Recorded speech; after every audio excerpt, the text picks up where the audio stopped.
Good morning everyone. আজকে আমাদের last day in Kathmandu. এরপর আমরা বেরিয়ে পড়বো বীরগঞ্জের দিকে। তার আগে আমাদের একটা গ্র্যান্ড লাঞ্চ হবে। কালকে থেকে শরীরটা খুব একটা ভালো নেই, জ্বর ভাব লাগছে, এত ঠান্ডা ছিল না, খুব ঠান্ডা লেগে গেছে। লাঞ্চে হচ্ছে চিকেন, বাটার নান, দাঁড়া পনির, স্যালাড আর ভাত।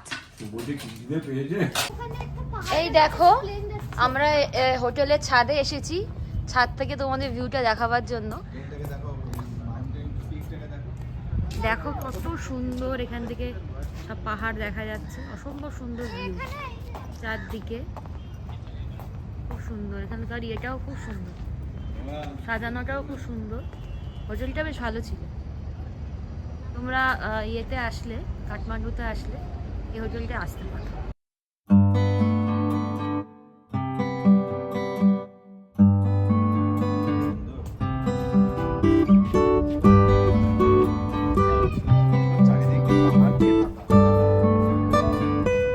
চারদিক দিয়ে পাহাড়, আর মাঝখানে কাঠমান্ডু শহর, খুব সুন্দর। আর সিটিটা তোমাদের দেখাচ্ছি, সিটি ট্যুরটা দেখো, সিটিটা কি সুন্দর।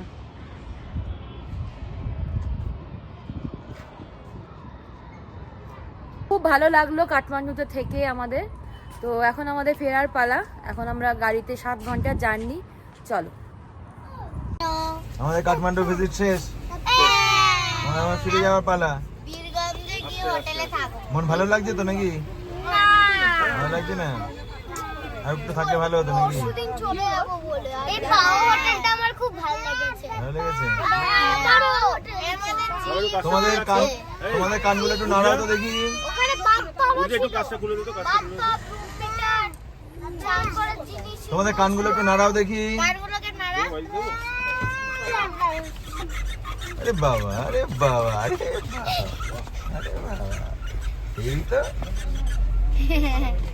ফাইনালি আমরা বেরিয়ে গেলাম কাঠমান্ডু ছেড়ে। এখন আমাদের ডেস্টিনেশন হচ্ছে বীরগঞ্জ। আমরা আজকে বীরগঞ্জে নাইটটা স্টে করব। কালকে সকাল 10টায় আমাদের ট্রেন। আমরা মিথিলা এক্সপ্রেস করে রকসোল থেকে আবার বেরিয়ে যাব কলকাতার উদ্দেশ্যে।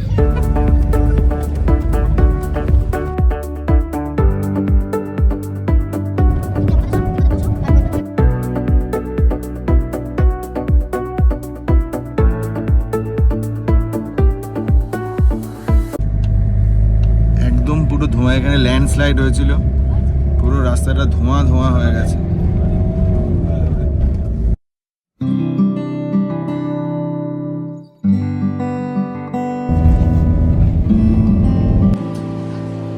আমরা এখন একটা জায়গায় দাঁড়িয়েছি, ড্রাইভার বাবু খাবেন সেই জন্য।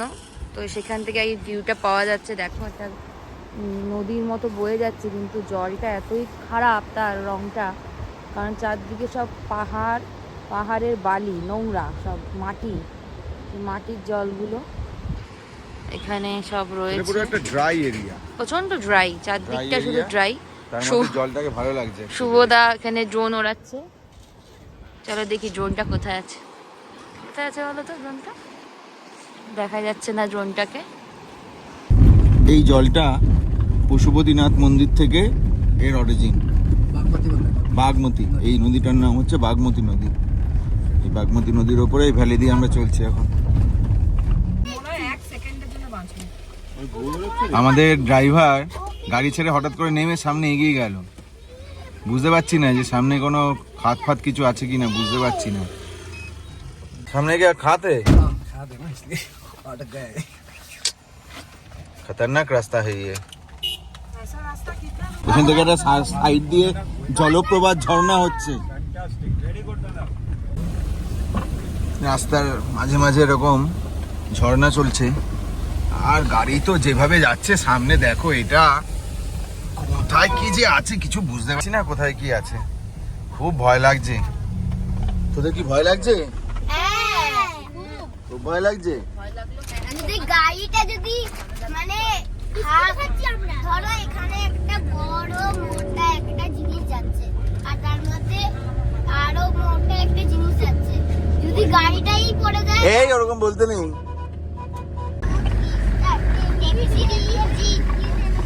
কি দৃশ্য, সাইডে এরকম খাত, করবো সামনে রাস্তা, আমি করবো সাইডে খাত, গভীর খাত, আর এদিকে সামনে রাস্তা।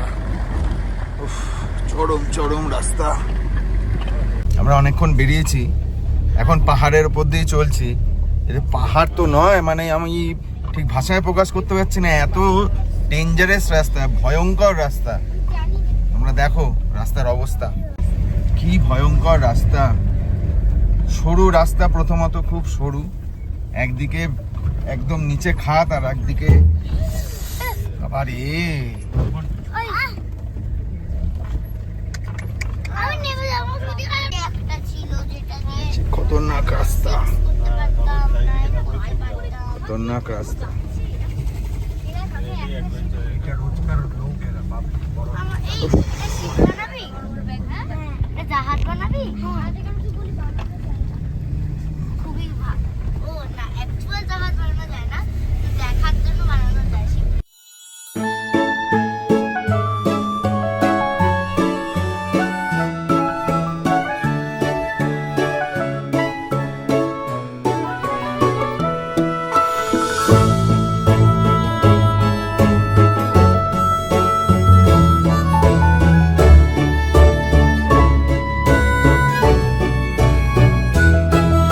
আমরা এখন যেতে যেতে এমন একটা সুন্দর জায়গায় এসেছি, এটা তোমাদের না দেখিয়ে আমি পারলাম না। গাড়ি থেকে নেমে পড়লাম, ভিউটা দেখো শুধু।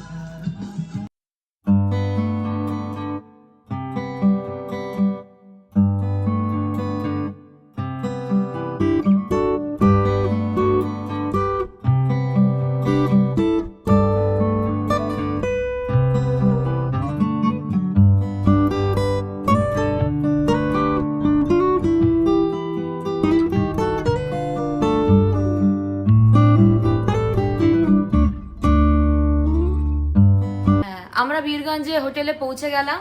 হোটেলের নাম হচ্ছে মা কালু। আমাদের এই ঘরটা দিয়েছে, দাঁড়াও তোমাদের সঙ্গে শেয়ার করি। এই ঘরে ঢুকে এখানে দুটো বেড আছে, একটা ডবল বেড আর একটা সিঙ্গেল বেড। এখানে দুটো সোফা আছে, চেয়ার আছে, এখানে একটা ফ্যান আছে।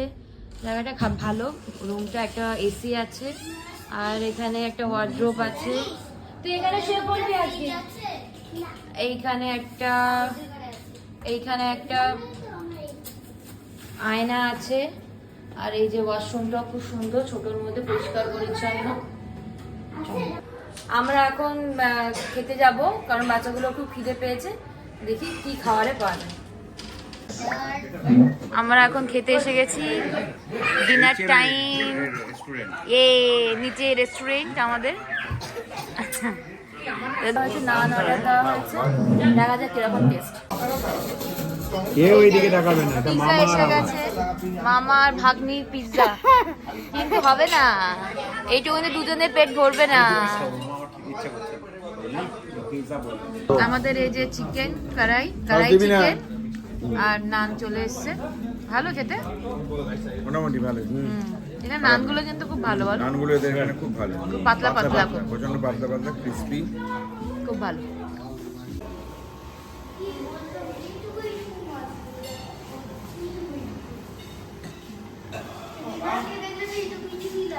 Hello, good morning. আমরা টাঙ্গা গাড়িতে বসেছি, দেখো তোমরা। যাও সামনে দেখাও ঘোড়াটাকে। এই যে চলো, টাঙ্গা গাড়ি চলে এসছে এখানে। এটা করে আমরা রক্সল স্টেশনে যাবো, তাই তো? রক্সল মে যাएंगे না? আমাদের যাত্রা শুরু হয়ে গেল। এখান থেকে রক্সল স্টেশন প্রায় আধা ঘন্টা মতো লাগবে টাঙ্গাতে। হ্যাঁ, ঘোড়ার গাড়িতে আমরা যাচ্ছি টকবক টকবক করতে করতে, বুঝছো? চলো। টাঙ্গা চলছে, বীরগঞ্জের পথ দিয়ে টাঙ্গা ছুটে চলেছে। এটা আমার কাছে নতুন এক্সপিরিয়েন্স একটা, টাঙ্গায় কখনো উঠিনি আগে। রাস্তা ফাঁকা, হালকা হালকা হাওয়া দিচ্ছে, সামান্য ঠান্ডা রয়েছে। ঠান্ডা লাগছে অল্প অল্প, না? ঠিক আছে, কমফোর্টেবল হয়ে যায় বেশ। কেমন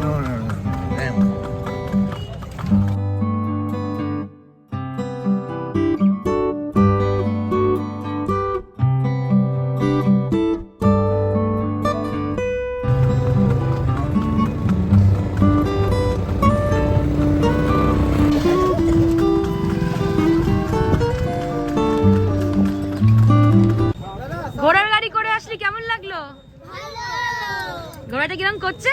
টকবক টকবক টকবক টকবক। হ্যাঁ মানে আস্তে যতটা যাচ্ছি ততটা আস্তে থেকে জোরে জোরে একদম জোরে। দেখো গাইস, ঘোড়া তো এতটা পারে। ঘোড়া পারে না না আমাদের নিতে, হাঁপিয়ে যাচ্ছে না? আমরা কতজন আর ঘোড়া একজন মিলে সবাইকে টানছে। মানে একটা ঘোড়া সবাইকে টানেনি, মানে তিনটে আলাদা আলাদা কি বলবো ঘোড়ার গাড়ি এসেছিল, টাঙ্গা এসেছিল, তিনটা আলাদা আলাদা। তো আমরা তিনটা আলাদা আলাদা করে এসেছি, সবাই ফ্যামিলির সাথে বসেছে। আমরা এখন জিলিপি খাচ্ছি। তুমি নিয়ে এলে খাস্তা কচুরি? নিয়ে এলে খাস্তা কচুরি দারুণ। কেমন লাগছে খেতে? স্টেশনের মধ্যে দাঁড়িয়ে দাঁড়িয়ে জিলিপি ভাবা যায়। আমরা ইন্ডিয়াতে চলে এসেছি, আমাদের আর কোনো চাপ নেই, বা যা ইচ্ছে তাই খেতে পারবো। চলো, এই দেখো সকাল সকাল খাস্তা কচুরি, তরকারি। সুদেশ না প্রিয় খাবার চলে এসছে গো। তুমি খাবে? খাবে না? আচ্ছা আচ্ছা।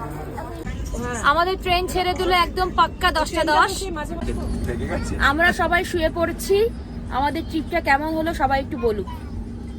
বলো ট্রিপটা কেমন হলো?